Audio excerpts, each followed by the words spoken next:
शीर्षक किसान की घड़ी। एक बार एक किसान की घड़ी कहीं खो गई। वैसे तो घड़ी कीमती नहीं थी, पर किसान उससे भावनात्मक रूप से जुड़ा हुआ था और किसी भी तरह उसे वापस पाना चाहता था। उसने खुद भी घड़ी खोजने का बहुत प्रयास किया। कभी कमरे में खोजता, तो कभी बाड़े, तो कभी अनाज के ढेर में। पर तमाम कोशिशों के बाद भी घड़ी नहीं मिली। उसने निश्चय किया कि वो इस काम में बच्चों की मदद लेगा और उसने आवाज लगाई, सुनो बच्चों, तुम में से जो कोई भी मेरी खोई घड़ी खोज देगा, उसे मैं 100 रुपए का इनाम दूंगा।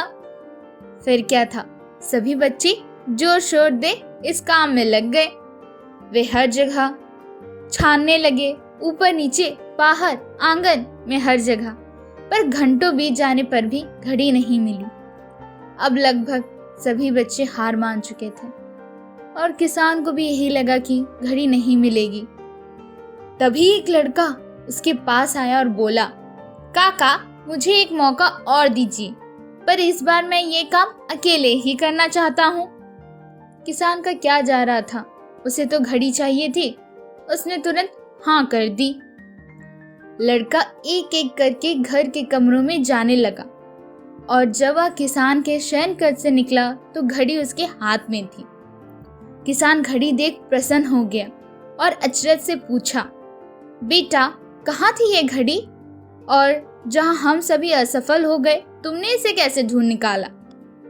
लड़का बोला, काका, मैंने कुछ नहीं किया, बस मैं कमरे में गया और चुपचाप बैठ गया। घड़ी की आवाज पर ध्यान केंद्रित करने लगा। कमरे में शांति होने के कारण मुझे घड़ी की टिक टिक सुनाई दे गई, जिससे मैंने उसकी दिशा का अंदाजा लगा लिया और अलमारी के पीछे गिरी ये घड़ी खोज निकाली। तो दोस्तों, जिस तरह कमरे की शांति घड़ी ढूंढने में मददगार साबित हुई, उसी प्रकार मन की शांति हमें जिंदगी की जरूरी चीजें समझने में मददगार होती है। हर दिन हमें अपने लिए थोड़ा वक्त निकालना चाहिए, जिसमें हम बिल्कुल अकेले हों, जिसमें हम शांति से बैठकर खुद से बात कर सकें और अपने भीतर की आवाज को सुन सकें। तभी हम जिंदगी को और अच्छे ढंग से जी पाएंगे। तो दोस्तों, कैसी लगी आपको यह कहानी? हमें कमेंट करके जरूर बताइएगा। हमारे चैनल दिल से देशी को सब्सक्राइब और फॉलो करना ना भूले। धन्यवाद दोस्तों।